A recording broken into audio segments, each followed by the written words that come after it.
Good morning, students. I hope each of you are having a truly wonderful holiday season.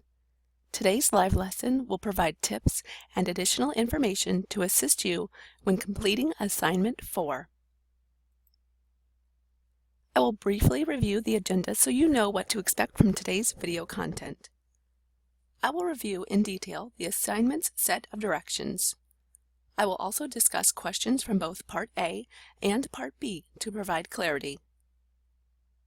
We will then analyze the grading rubric, which should give you a better understanding of the requirements. Finally, I will describe the additional resources that are available to you. To begin our live lesson, let's start with the directions for Assignment 4. As the directions state, be sure to save an electronic copy of your answer before submitting it to Ashworth College for grading. Unless otherwise stated, answer in complete sentences, and be sure to use correct English, spelling, and grammar. Sources must be cited in APA format. Your response should be 4 double-spaced pages. Refer to the assignment format page located on the course home page for specific format requirements. So what this means is the grader will be looking for appropriate formatting choices, as well as a paper that is approximately 4 double-spaced pages in length. Another way to look at it is that if your paper is only 2 double-spaced pages in length, perhaps you might want to review each of your supporting facts to ensure clarity and proper transitional sentences. Spelling and grammar are an important component of your assignment grade 2. Make sure to read and reread your completed assignment to double-check for any errors that might distract the reader from the content. In fact, you might have a family member or friend review it, since sometimes fresh eyes can often spot problems. The Writing Lab can help you proofread a document as well. While these factors are influential to your grade, students often do not include a reference section in APA format. It is imperative that you include any resources used to complete the assignment. I will add a link for APA format in the Additional Resources section of this presentation. Our second topic will be a general clarification of the assignment's instructions. Part A deals with a hypothetical transportation company, MKD, coping with a potential oil spill. The questions have a broad scope, in that Part A's responses can span social responsibility implications for all stakeholders. First, you will describe 3 matters of ethical behavior that MKD might have towards their employees. The 4 areas of social responsibility are responsibility towards the environment, towards customers, towards employees, and towards investors. This is the only Part A question that could be more general about a company's ethical behavior towards employees instead of examining the potential oil spill situation specifically. However, it would be ideal to relate the matters of ethical behavior that you describe to MKD's current dilemma. The other questions in Part A are in regards to how MKD would respond in obstructionist, defensive, accommodative, and proactive stances. It is important to provide at least 2 strong supporting facts related to each stance. Supporting facts are typically detailed analysis of MKD's response in each social responsibility stance, or actual business examples. Part B's question pertains to pricing objectives. Occasionally, students misread the question and compare profit maximization to a pricing objective. It is important to understand that the question is asking for you to describe another different pricing objective that is not profit maximization. Profit maximization is a type of pricing objective. Again, strong supporting facts are critical to receiving full credit for this section.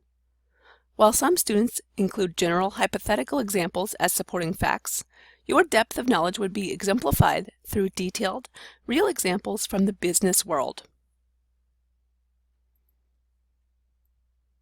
Our third topic for today's live lesson is how to use the assignment's grading rubric as a roadmap for your success. I will first explain the point breakdown by category and question. On the horizontal row, or x-axis, you will observe the categories of exemplary, satisfactory, unsatisfactory, and unacceptable. On the vertical column, or y-axis, you will observe the assignment's questions. These two components together will then create the point value assigned for each section. For example, clear descriptions of at least 3 matters of ethical behavior that MKD might have towards their employees will allow for the full credit of 10 points. However, if a student writes at least 2 matters of ethical behavior that MKD might have towards their employees in a mostly clear manner, only 8 points will be awarded. Each of the assignment's questions, as well as spelling, grammar, formatting, and APA references, have a row to receive or deduct points. The grading rubric can be an incredibly useful tool for you to ensure your responses to the assignment's questions are as complete as possible. Please utilize the rubric to double-check your work before submitting, as well as learning from any mistakes that you made when the grader returns your graded assignment. The grader will include not only the point score for each section in the rubric, but also include comments or notes in the last column. Reviewing the grader's notes is one of the best ways to improve your critical thinking skills and reading abilities. Our final topic for today's lesson will be the additional resources that are available to you. These resources are also described in the welcome video and how to successfully complete this course live lesson, but I'm discussing them here again for 2 reasons. The first reason is that simply you might not have watched the other 2 videos. The second reason is that I will be able to relate each resource to the assignment when possible. The additional resources that may be to assist you here in completing this assignment are the syllabus, writing lab, ask your faculty, tutorials, general discussion, and email. The syllabus contains tools such as course, policy, and contact information. The course information link also contains learning objectives, the course schedule, and grading requirements. The Writing Lab can assist you with citations, proofreading, and much more. The contact information for the Writing Lab is listed on the Writing Lab announcement. You can find more information on proper citation at apastyle.org. The Ask Your Faculty section contains a chat room where I can answer your questions on a daily basis. I will also meet in this location for my office hours, which are posted on a weekly basis in the announcements section. The tutorials link contains all previous live lessons, as well as a frequently asked questions section. Our general discussion area, found within the tutorials link, can also serve as a chat room between students. I also regularly monitor this area in case I can assist a student with a concern.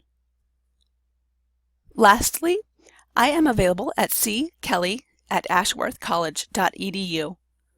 I have also created some Spark notes within the Assignment 4 directions that will attach to this lesson. My notes, which are highlighted within the document, are similar in nature to what is described in this live lesson, but might help you since they are in a different format. I look forward to your success in this course. Thank you for viewing this video on how to complete Assignment 4. Have a great day.